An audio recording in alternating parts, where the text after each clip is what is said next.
நேத்து மட்டும் தான் தூக்கம் இல்லையா இல்ல ரொட்டீனா இப்படிதான் நடந்துட்டு இருக்கா? எனக்கு நேத்து தான் அப்படி ஆயிடுச்சு. வீட்டுல நடக்கிற பிரச்சனை எல்லாம் யோசிச்சு டென்ஷன் ஆகுறீங்களா? நைட்டு அம்மா ஒரு விஷயம் சொன்னாங்க. அதை நினைச்சுதான் எனக்கு தூக்கமே வரல. அப்பாவுக்கு இன்னொரு ஃபேமிலி வந்தாங்கல்ல, அதை பத்தி தான் பேசிட்டு இருந்தோம். அம்மா சொன்னாங்க அப்பாவோட ஃபேமிலில நிறைய பேர் இப்படிதான் இருக்காங்க. அது என்னங்க அந்த காலத்துல அப்படி இருந்திருப்பாங்க அவ்வளவுதான். இல்ல எனக்கு குமரன் மாமாவை நினைச்சாதான் பயமா இருக்கு. ஏன் சிரிக்கிறீங்க? எங்க அப்பாவுக்கு ரெண்டாவது ஃபேமிலி இருக்குங்கிற விஷயம் கூட அவருக்கு தெரிஞ்சிருக்கு. எல்லாம் தெரிஞ்சுதானே என்கிட்ட இருந்து மறைச்சிருக்காரு. அத உங்க அப்பா கூட சொல்ல வேணாம்னு சொல்லிருப்பாரு, அதனால சொல்லாம இருந்திருப்பாரு. இதெல்லாம் ஷேர் பண்ணா நீங்க கஷ்டப்படுவீங்கன்னு ஒரு யோசனை அவருக்கு வந்திருக்கோம்ல, அதுக்காக போய் எங்க அப்பா கூட தான் நாங்க அப்பாவையும் நினைச்சோம். இன்னொரு ஃபேமிலின்னு சொல்லிட்டு 3 பேர் வந்து நிக்கலையா? உங்க பயம் எனக்கு புரியுது. குமரன் அப்படி பண்றதுக்கு வாய்ப்பே இல்லை. பாவங்க அவரு உங்களுக்காக தான் அங்க போய் கஷ்டப்பட்டு வேலை பார்த்துட்டு இருக்காரு. இப்படி எல்லாம் தேவையில்லாம யோசிக்காதீங்க. பாருங்க, ஒருவேளை இதுக்கு மேல உங்களுக்கு டவுட் இருந்தா நீங்க குமரனுக்கே கால் பண்ணி எனக்கு தெரியாம இன்னொரு ஃபேமிலியை மெயின்டைன் பண்றியான்னு இன்னும் ஓப்பனா கேட்டுங்க. அப்படியாச்சும் நீங்க 2 பேரும் பேசுவீங்கல்ல, அந்த வகையில நான் ஹாப்பி தான். இது என்ன டிஃபரெண்ட் குடும்பமா இருக்கு?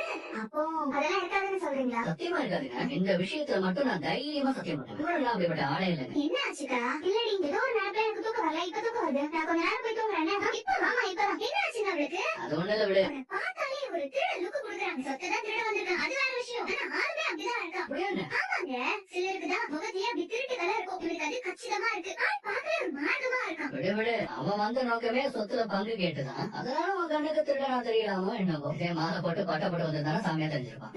அதெல்லாம் நம்ம பாக்குற பார்வையில தானே இருக்கு. என்ன ஒரு அறிவு இருக்கா? நீங்க அப்படியே அவன் பக்கம் சாஞ்சிருவீங்க போல. சப்போர்ட் எல்லாம் அப்படியே அந்த பக்கமா இருக்கு. என்ன விஷயம்?